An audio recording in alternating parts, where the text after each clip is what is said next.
साथियों नमस्कार। आज यहाँ पे वास्तु पूजन हो रहा है और पूजन का सब वेदी बना हुआ है। पूजन किस तरह से होना चाहिए, हम क्रमशः कैसे पूजन करते हैं, किन किन देवताओं का पूजन करते हैं और पूजन करने से क्या लाभ है, क्या हानि है, इनके बारे में बताने जा रहा हूँ।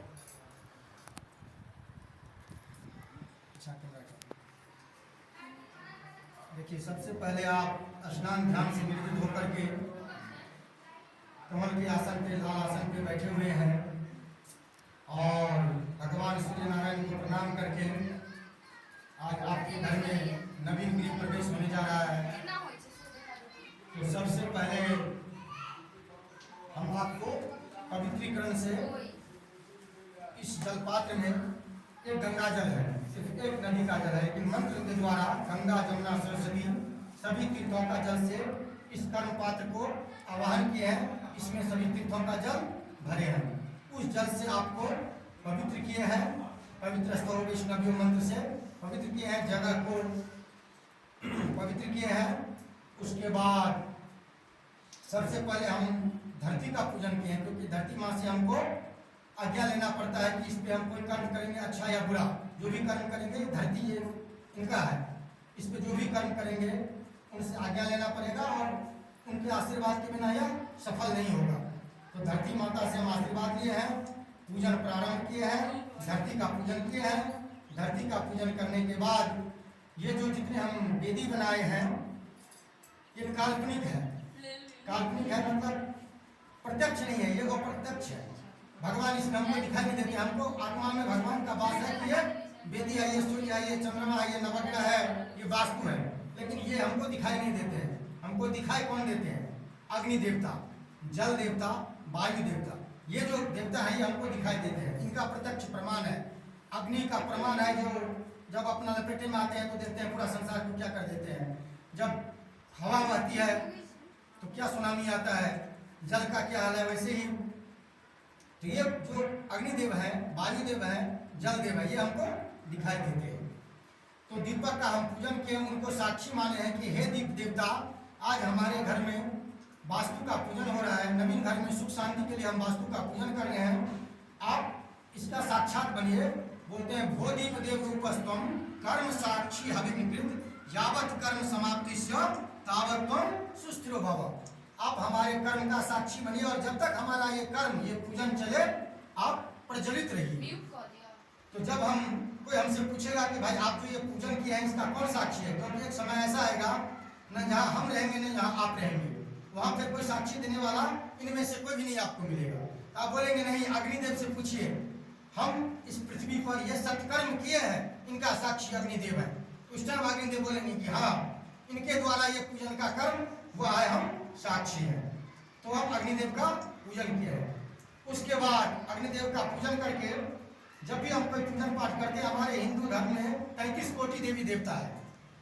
अब जैसे मान लीजिए, अपने ऊपर ले लीजिए कि आप घर में पूजन कर रहे हैं, चाचा को बुलाएंगे, नाना को नहीं बुलाएंगे, नाना को बुलाएंगे, फूफा को नहीं बुलाएंगे, फूफा को बुलाएंगे, जीजा जी को नहीं बुलाएंगे। एक दूसरे को जब पता चलेगा तो सब नाराज हो जाएंगे। उसी तरह भगवान का भी है, एक भगवान को बुलाएंगे और दूसरा को नहीं बुलाएंगे तो नाराज हो जाएंगे। और यदि बुलाने लगेंगे तो हमारे हिंदू धर्म में इतने देवता है ना, बुलाने में हमारा उम्र खत्म हो जाएगा। तो मंत्र द्वारा, मंगल पाठ द्वारा, इस मंगल पाठ में चारों वेद आता है। सिर्फ चारों वेद है। हिंदू धर्म में जितना भी पूजन है वो शुक्ल यजुर्वेद से लिया जाता है, लेकिन सिर्फ ये मंगल पाठ है जिसको हम स्वस्ति वाचन बोलते हैं और पुण्यावाचन है, जिसमें हम चारों वेद का यूज करते हैं, चारों वेद को लेते हैं।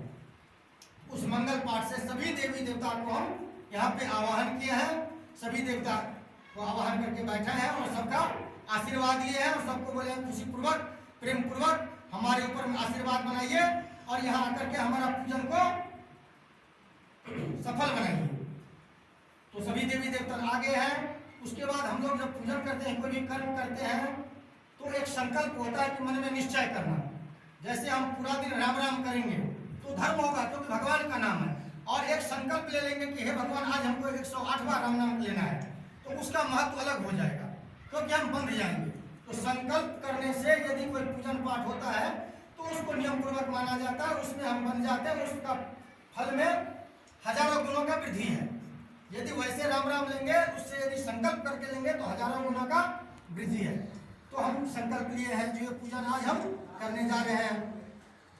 संकल्प लेने के बाद हम गणेश अंबिका है यहाँ पे, जो सुपारी का बना हुआ है। जब ये धरती नहीं था, पूरा जलमग्न था, तब भी ये गणेश करने के बाद दूसरा पूजा जो है कलश का पूजन किया है। कलश क्या है?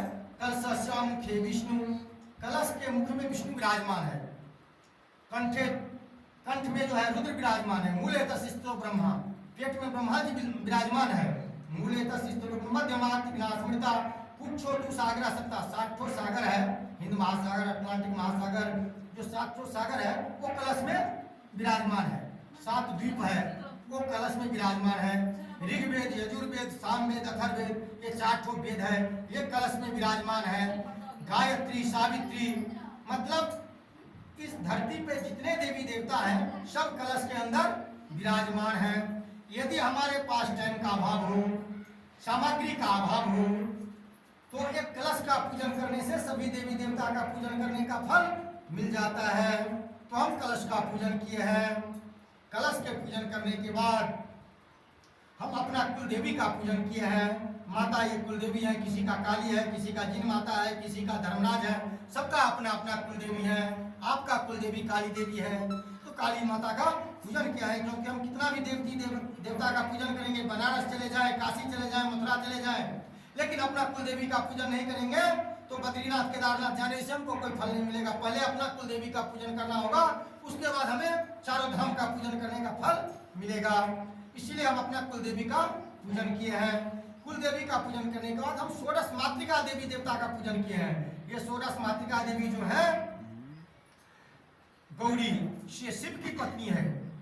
गौरी, पद्मा, पद्मा नाम है लक्ष्मी का, ये विष्णु की पत्नी है। गौरी, पद्मा, सची इंद्र की पत्नी है। गौरी, पद्मा, सची, मेधा मेघ की पत्नी है। गौरी, पद्मा, सची, मेधा, सावित्री, अब ये बट सावित्री का पूजन आया था, जो हमारी बहन बेटी सुहागन होने के लिए किए थे, वो सावित्री है। उनका गौरी, पद्मा, सची, मेधा, सावित्री, विजया, विजय होने का जो हम आशीर्वाद देते हैं, उनका पूजन है। विजया, जया, देवसेना, देवसेना जो है कार्तिक जी की पत्नी है। स्वाहा अग्नि की पत्नी है। स्वधा पितर की पत्नी है। मात्र लोक मात्र, दृष्टि पुष्टि, दृष्टि पुष्टि नाम है रिद्धि सिद्धि का, जो गणेश जी की पत्नी है। दृष्टि पुष्टि था, दृष्टि आत्मना कुल देवता, 15 तो ये देवी होते हैं, 16वां अपना कुल देवी होते हैं।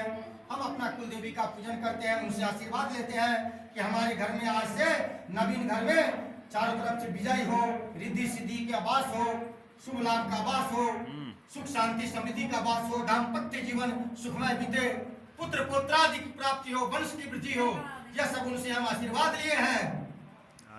उसके बाद क्रमशः वो नवग्रह देवता बने हुए हैं, चावल से वेदी बना हुआ है। वहां पे जो है सूर्य है, जो लाल कलर के बने हुए हैं। सूर्य क्या है? आत्मा, पिता के कारक है, हड्डी के कारक है। यश प्रतिष्ठा जो है वो सूर्य देते हैं। सूर्य देव से हमको प्रतिष्ठा मिलती है। चंद्रमा जो है सफेद चावल से बना हुआ है। चंद्रमा वो मन का कारक है। चंद्रमा मजबूत होता है तो माता के साथ संबंध अच्छा होता है, माता का स्वास्थ्य बढ़िया रहता है, मन मजबूत होता है। उसके चंद्रमा के नीचा में मंगल देव है, जो लाल कलर के बने हुए हैं। मंगल देव खून का कारक है, भूमि का कारक है। तो मंगल देव यदि बढ़िया रहते हैं तो हमको डोमिस नहीं होगा, हमारा शरीर बुलंद रहेगा। उसके बाद बुध व्यापार का कारक है, बुद्धि का कारक है। देखते हैं ना, कुछ लोग कम पढ़ा हुआ लिखा रहता है लेकिन बहुत बुद्धिमान रहता है, कारोबार बहुत बड़ा रहता है, उनका बुद्धि बढ़िया रहता है। बुद्धि युवराज है। बुद्ध जिसका बढ़िया रहता है वो 30 साल का जवान लड़का और 16 साल का दिखाई देगा। तो इसलिए बुद्ध का पूजन करते हैं। बृहस्पति, कुंडली में बृहस्पति को द्वितीय भाव, पंचम भाव, स्त्री के लिए सप्तम भाव, नवम भाव, भाग्य भाव, एकादश भाव, 5 घर मिला हुआ है। यदि बृहस्पति अकेला बढ़िया है, किम करोमी, बृहस्पति यदि केंद्र में अकेला भी हो तो सभी ग्रह को दाब देते हैं, शुभ फल प्राप्त करते हैं, हजारों दोषों को दूर करते हैं बृहस्पति अकेला। तो इसलिए हम बृहस्पति का पूजन करके बृहस्पति से आशीर्वाद लेते हैं। शुक्र जो है ऐश्वर्य और भोग के कारक है। शुक्र यदि बढ़िया रहेगा तो आप गरीब भी रहेंगे तो अच्छा कपड़ा पहनेंगे, अच्छा गाड़ी में चलेंगे, परफ्यूम मार के एकदम निकलेंगे घर से। और शुक्र बढ़िया नहीं रहेगा तो आपका गाड़ी रहेगा लेकिन बस में जाएंगे, अपना घर है भाड़े घर में दूसरा जगह भटक रहे हैं। इसलिए हम शुक्रदेव का पूजन करते हैं, शुक्र को बलि करते हैं। शनिदेव जो है कोर्ट कचहरी का कारक है, न्याय देवता है। यदि आप किसी के साथ गलत नहीं करते हैं, आपका कर्म अच्छा है, चाहे आपका पत्नी हो, चाहे वो पंडित जी हो, चाहे आप जिस जीवन में आए हैं, जो भगवान आपको दायित्व दिया है, उस दायित्व का निर्वाह आप यदि अच्छा से करते हैं तो आपका शनिदेव प्रसन्न है। और शनिदेव यदि प्रसन्न है तो जीवन में कभी कोर्ट कचहरी जाने का जरूरत नहीं पड़ेगा। और राहु और केतु जो है वो छाया ग्रह है। राहु केतु भ्रम देता है। जैसे महाभारत देखे होंगे आप लोग सभी, आजकल तो टीवी में सब कुछ चल रहा है। दुर्योधन को जल को थल दिखता था और छल को जल दिखता था। उसी तरह राहु जो है वो माया ग्रह है। आदमी को राहु का जब दशा चलता है, राहु खराब रहता है तो आसमान पे उड़ा देता है, दिख देता है कि सब बस मेरा ही है, और वहां से आकर के गिरा देता है। इसलिए हम राहु का पूजन करते हैं कि मन में भ्रम न हो, मन में शक संदेह जो है राहु देता है। तो इसलिए हम लोग राहु का पूजन करते हैं, केतु का पूजन करते हैं, इससे नवग्रह देवता का पूजन करते हैं। जैसे मान लीजिए आधुनिक समझाने में ये समझा रहा हूँ कि ये भगवान जो है ये हमारा मोदी देवता है। गणेश अंबिका आज का जो देवता है, वास्तु देवता यहाँ पे मोदी देवता है। लेकिन मोदी जी हमको कुछ दे भी देंगे तो फिर यहाँ का लोग हमको जीने नहीं देगा। यहाँ का क्लब वाले, यहाँ का पुलिस ऑफिसर, यहाँ का जो है सो ट्रैफिक वाले, तो इसीलिए हमको सबको हफ्ता देना पड़ता है। उसी तरह सभी देवी देवता को लेकर के हम प्रधानमंत्री तक पहुँचते हैं तो हमारा सब चीज बढ़िया रहता है। और खाली प्रधानमंत्री से हम संपर्क बनाएंगे और इधर नहीं बनाएंगे तो घड़ी घड़ी उनको तो फोन नहीं करेंगे ना कि सर देखिए। इसलिए हमको सारे यहाँ का जो अधिकारी है उनसे संपर्क बनाना चाहता है। उसी तरह वास्तु देवता के साथ साथ जितने ये उनका गंध लोग हैं उनका हम पूजन करके उनका आशीर्वाद लेते हैं और आगे वास्तु देवता का पूजन करते हैं। वास्तु देव मेन है, इसमें 64 घर होते हैं, ये 64 पिलर है। वास्तु में कितना है? 81 घर होते हैं वास्तुदेव में, और 81 घर का पिलर है।